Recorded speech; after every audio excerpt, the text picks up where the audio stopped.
Okay, good morning, students. So, today you will study inverse trigonometric function. Function, the concept of function you know. Look here. So, inverse trigonometric function we are studying. अब सबसे पहले बात करेंगे हम trigonometric function की, जैसे y f of x equal to y equal to sine x. अब x इसका डोमेन कितना था r, और उसमें जो भी वैल्यू r की डालते थे तो y की वैल्यू -1 से 1 के बीच मिलती थी। तो डोमेन था r और रेंज थी -1 to 1। -1 से कभी छोटी और 1 से कभी बड़ी वैल्यू नहीं मिलती थी। चाहे x की वैल्यू एंगल में आप कितनी भी डिग्री ले लो, 1000 में ले लो, 600 डिग्री ले लो, 700 डिग्री ले लो, 1000 में ले लो, सबको अपन सिंपल एक्यूट एंगल में तोड़ के वैल्यू 90 से 0 के बीच बना लेते थे और -1 से +1 के बीच वैल्यू मिलती थी। तो ये था इसका डोमेन, ये थी इसकी रेंज। अब इन्वर्स फंक्शन ही हम बनाए y equal to sine inverse x. तो उसका क्या मीनिंग हुआ? इसका मतलब तो ये हुआ, जैसे हम लिख दें यहाँ पर साइन इन्वर्स, जैसे हम लिख दें sine theta equal to 1/2, means theta angle की वैल्यू, साइन थीटा का रेशियो में वैल्यू कितनी 1/2, और हम लिख दें sine inverse 1/2, that means theta. यानी इस रेशियो का एंगल कितना है? थीटा है। जैसे हम जानते हैं साइन 30 की वैल्यू होती है, तो साइन इनवर्स पाई/6 मीन्स 30 इक्वल टू 1/2। मैंने इस साइन इनवर्स मैंने लिख दिया साइन इनवर्स 1/2 इक्वल टू पाई/6, यानी इस रेशियो का इनवर्स पाई/6 है और इस एंगल का रेशियो 1/2 है। इसका मतलब ये हुआ। अब प्रॉब्लम कहाँ उठ रही सब, हम पहले कॉन्सेप्ट की फंक्शन की कॉन्सेप्ट पर डिस्कस करते हैं। जैसे ये फंक्शन है a to b, a है 1 2 3 और b है 1 से लेके 10 तक, और फंक्शन f a से b में डिफाइंड। किस तरीके से डिफाइंड है? f of x equals to 2x + 3। अब यहाँ a की हर एक वैल्यू हम डालें 1/1, यहाँ डालें, पहले 1 डालें तो 2 बन जाए 1, 2 + 3 5, तो 1 की वैल्यू 5 से होगी। इमेज क्या बन गई? 5।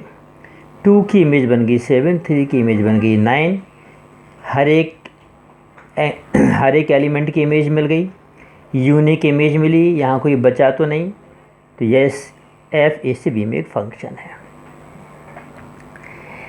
क्या कोई फंक्शन b से a में डिफाइन हो सकता है? नहीं हो सकता, क्योंकि b को यदि हम डोमेन बना दें और a को कोडोमेन बना दें तो b के हर एक एलिमेंट की इमेज यहाँ मिलेगी नहीं। देखो 1 तो खाली है, 1 की प्री इमेज यहाँ नहीं, 5 की प्री इमेज तो 1 मिल जाएगी, 7 की 2 मिल जाएगी, 9 की 3 मिल जाएगी, लेकिन बाकी एलिमेंट कहाँ जाएंगे? यदि हम ऐसा फंक्शन बनाते, यहाँ लिख दें 1 2 3, तो 5 की 1 से इमेज हो रही है, ओके, 7 की 2 से बन रही है और 9 की 3 से बन रही है, बाकी एलिमेंट इस तरफ खाली रह जाएंगे, इमेज बनेगी नहीं। तो ऐसे तो फंक्शन डिफाइन है, उल्टा फंक्शन इन्वर्स फंक्शन डिफाइन नहीं हो सकता। इसके लिए क्या ज़रूरी है? यहाँ से हम सिर्फ 5 7 और 9 जो कि इमेज हैं उन अकेले को यहाँ ले लें। तो अब 1 की इमेज 5, 2 की इमेज 7, 3 की इमेज 9, तो उल्टा फंक्शन भी यहाँ बन सकता है। जैसे हम f of x equal to 2x + 3 है, f ऑफ x को हम बाई लिख दें तो बाई इक्वल टू 2x + 3, तो बाई -3/2 इक्वल टू x, और इसको लिख देंगे अपन f ऑफ y। अब y की वैल्यू हम यहाँ डाला करेंगे, 5 डाल दिए हमने 5, तो 5 - 3/2 दैट इज़ 1, तो 5 की इमेज कैसे बन जाएगी? 1 से। 7 डाल दें, बाई इक्वल टू 7, 7 - 3 4, 4/2, 2 7 की 2 से बन जाएगी। एक उल्टा फंक्शन भी डिफाइन हो सकता है, और ये फंक्शन f ऑफ y जो है ये जो है इसको हम ऐसे लिखते हैं एफ इनवर्स ऑफ एक्स और दैट इज एक्स माइनस 3/2, इसका इन्वर्स फंक्शन बन गया। तो इन्वर्स फंक्शन होने के लिए, कोई फंक्शन को इन्वर्टिबल होने के लिए ज़रूरी क्या है कि वो 1 हो और ऑन टू हो। ऑन टू मतलब यहाँ एक मेंबर एक्स्ट्रा ना हो।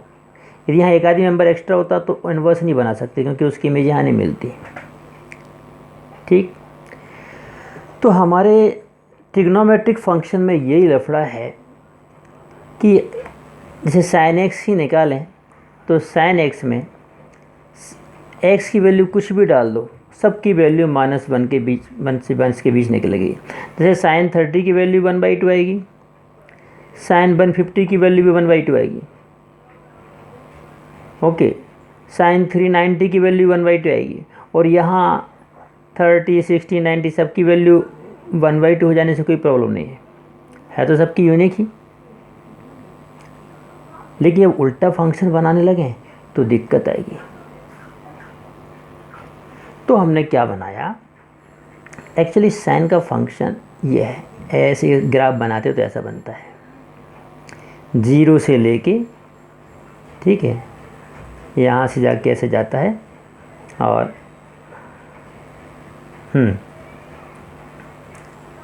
0 से π/2 पे 1, फिर 2π पे, फिर 0, फिर ये ले जाके यहाँ से यहाँ पाई आया, पाई, और 2π पे जाके फिर ये पीरियोडिक फंक्शन, सारी वैल्यू यहाँ से यहाँ तक क्या होती है, रिपीट होती हैं। इसके बाद फिर ये पूरा चक्कर ऐसा जाएगा। तो सब हमने क्या देखा कि ये है 1 और ये है -1, यहाँ पे -1 से 1 के बीच है, और एंगल ये 0 से ले कितने जा रहे हैं। लेकिन काश हम इसको यहाँ से यहाँ तक रेस्ट्रिक्ट कर दें, -π/2 से π/2 के बीच के जितने भी एंगल हैं सबकी वैल्यू -1 से 1 के बीच होगी, और कोई भी 2 एंगल ऐसे नहीं होंगे जिनकी वैल्यू सेम हो। एंगल यदि -π/2 से π/2 के बीच के बस लें, बाकी छोड़ दें, तो हर एक एंगल की एक यूनिक इमेज ही मिलेगी। जैसे साइन π/2 की वैल्यू, साइन 30 की वैल्यू 1/2 है, तो -π/2 से +π/2 के बीच और कोई ऐसा एंगल नहीं है जिसकी वैल्यू 1/2 मिलेगी। आप चेक कर सकते हैं। तो यदि हमारा फंक्शन ऐसा हो जाए -π/2 टू π/2 r ना होके, तो भी रेंज क्या रहेगी, -1 to 1, तो ये फंक्शन फिर क्या बन जाएगा, 1 on 2 फंक्शन। ये फंक्शन क्या बन जाएगा, 1 on 2 फंक्शन, और ऐसा फंक्शन इन्वर्टेबल भी हो जाएगा।